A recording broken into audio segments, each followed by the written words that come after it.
کہ آپ حضرات جو ایک مقدس اور ایک ایسے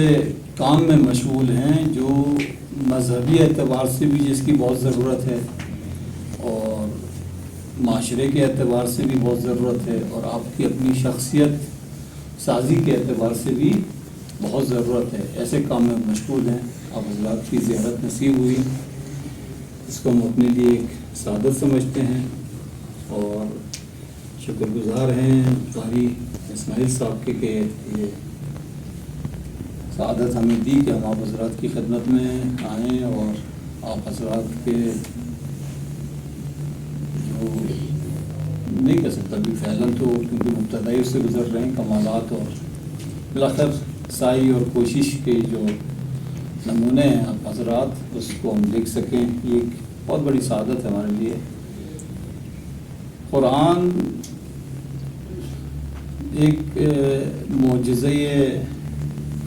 پیغمبر اکرم صلی اللہ علیہ وآلہ وسلم ہے اور زندگی میں اس کا بہت دخل ہے، یعنی انسان کی زندگی میں اگر کسی شخص کے پاس قرآن سے مانوسیت ہو، قرآن سے اس کا رابطہ رہے تو اس کی زندگی میں جو ہے وہ اس کا بہت ہی زیادہ اثر ہے، یعنی زندگی کے سنوارنے میں اگر قرآن اس کے پاس اگر ہے، اس کے دل میں قرآن ہے، حفظ کرنا تو بہت بڑی بات ہے۔ اگر واقعاً اگر فقط رابطے قرآنی رکھتا ہے، روزانہ اگر 4-5-10 آیات کی وہ تلاوت بھی کرتا ہو تو اس کی زندگی میں بہت بڑا اثر ہوتا ہے، یعنی جزئی رابطہ انسان کی زندگی میں اثر انداز ہے، چبر سے کہ آپ آئیں اور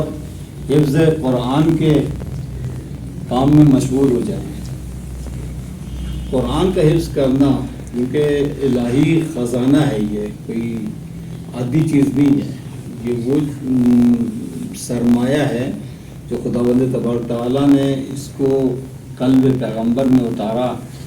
اور اس کے بعد جو ہے وہ عوام تک، لوگوں تک پہنچایا، تو ایک خزانہ الہی ہے اور اس کو آپ اپنے دلوں میں سنبھالیں، اس کو اپنے دلوں میں جگہ دے دیں، یہ ایک کمال ہے آپ لوگوں کے لیے۔ اور انشاءاللہ کہ قاریان قرآن بن جائیں، حافظان قرآن بن جائیں تو یہ اتہام بھی مذہب سے ہٹ سکتا ہے اور ایک جو بہت ہی بڑا ہماری ایک خلا تھی مذہبی اعتبار سے وہ پر ہو جائے گی۔